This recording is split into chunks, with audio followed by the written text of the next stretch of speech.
मानव कल्याण में सूक्ष्म जीव, ह्यूमन वेलफेयर का लास्ट टॉपिक अपना जैव उर्वरक बायो फर्टिलाइजर के रूप में सूक्ष्म जीव। तो देखो सबसे पहले बात करें जैव उर्वरक क्या होते हैं।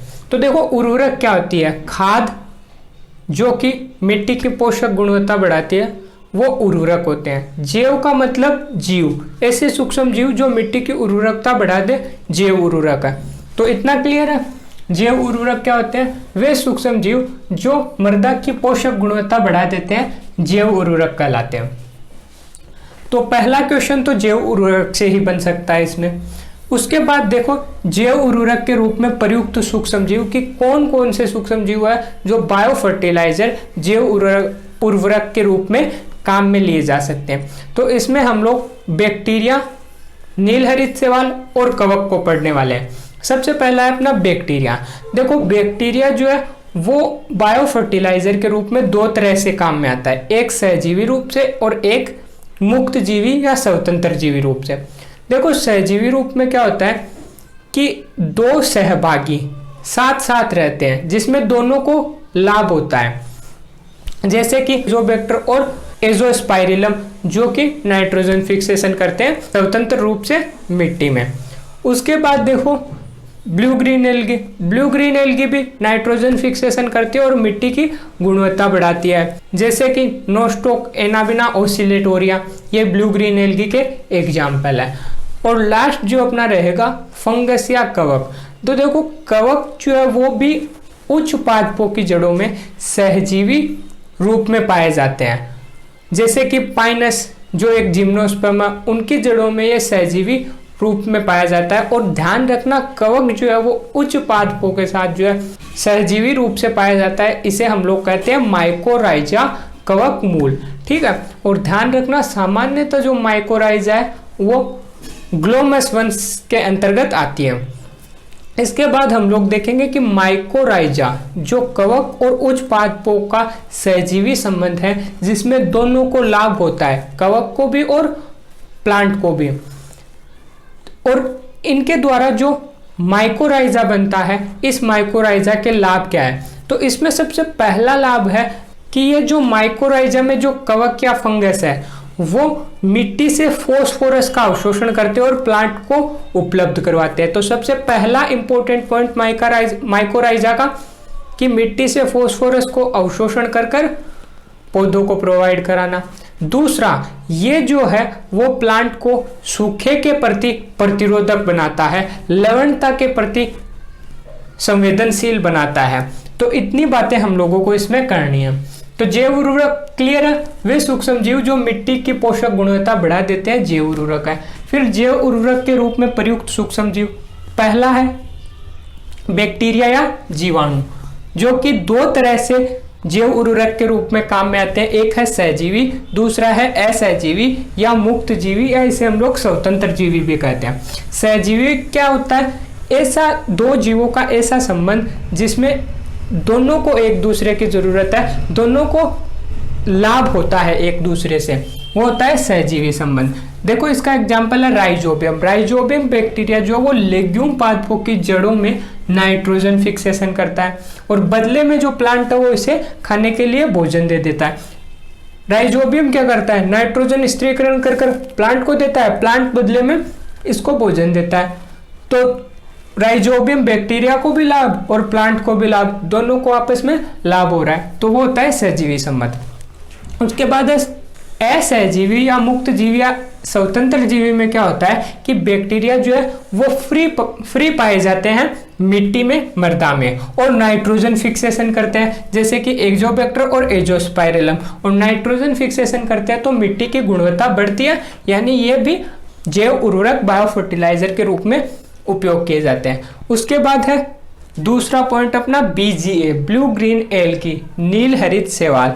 ये भी देखो ब्लू ग्रीन एल्गी जो वो नाइट्रोजन फिक्सेशन द्वारा मिट्टी की पोषक गुणवत्ता बढ़ाते हैं, जैसे कि एग्जाम्पल के लिए नोस्टोक एनाबिना ओसिलेटोरिया। और देखो जो धान की खेती जहां की जाती है, चावल की, वहां पर एनाबिना को एजोला पिन्नाटा के साथ जो है सहजीवी रूप से डाला जाता है और ये वहां पर नाइट्रोजन फिक्सेशन करते हैं और मिट्टी की पोषक गुणवत्ता बढ़ाते हैं, जिससे कि धान की उपज जो है वो बढ़ती है। तो धान की खेती में सहजीवी रूप से कौन डाला जाता है? एनाबिना एजोली, याद रखना जैव उर्वरक के रूप में, क्वेश्चन काफी बार पूछा गया है। उसके बाद तीसरा देखो अपना लास्ट पॉइंट, कवक या फंगस। देखो कवक जो है वो उच्च पादपों की जड़ों जैसे कि पाइनस के साथ सहजीवी रूप से संयोजित होकर कवक मूल माइकोराइजा बनाते हैं।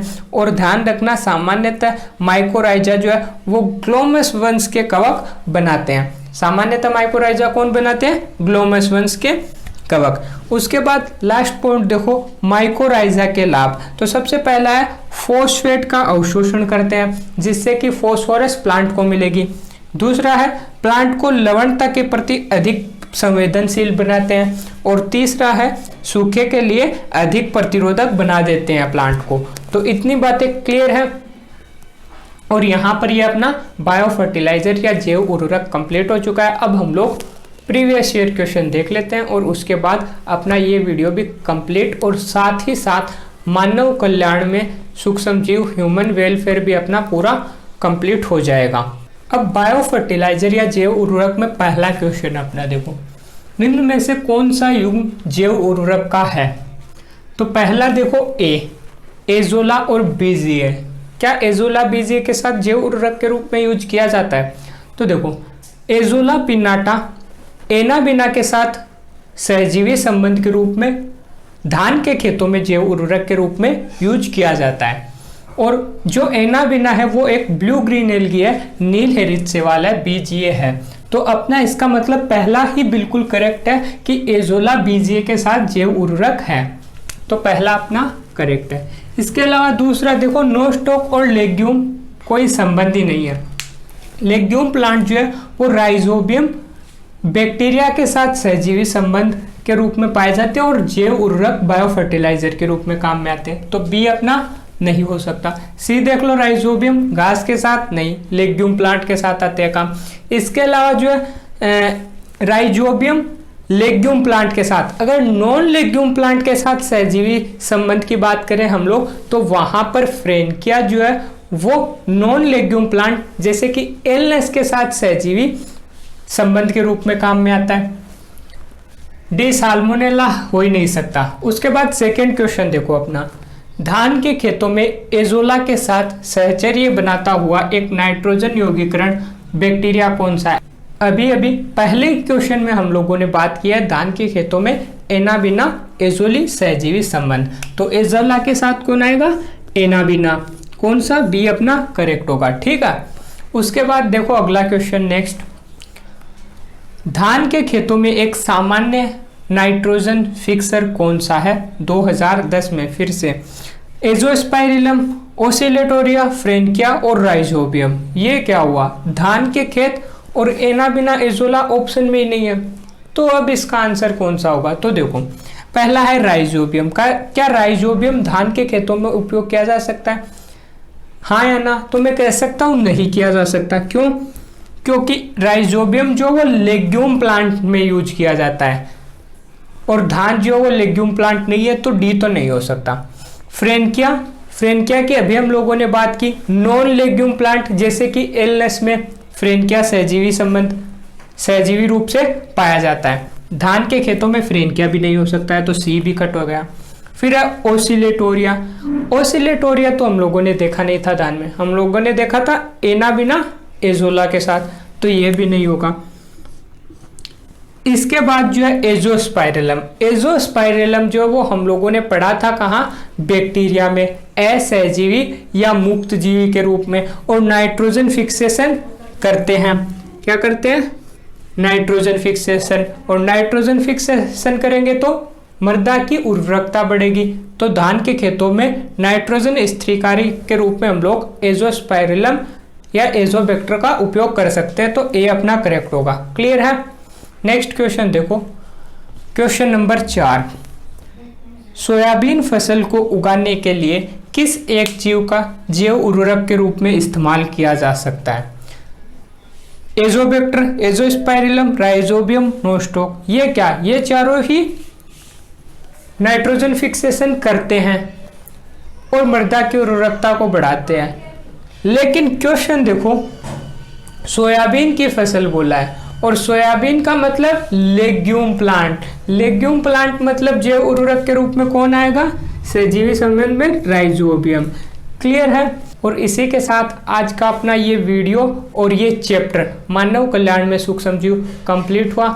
और अगर आप लोगों को हमारा ये वीडियो पसंद आए तो इसे लाइक करो, अपने दोस्तों तक ज़्यादा से ज़्यादा शेयर करो और हमारे YouTube चैनल फटाफट पढ़ाई को सब्सक्राइब करो।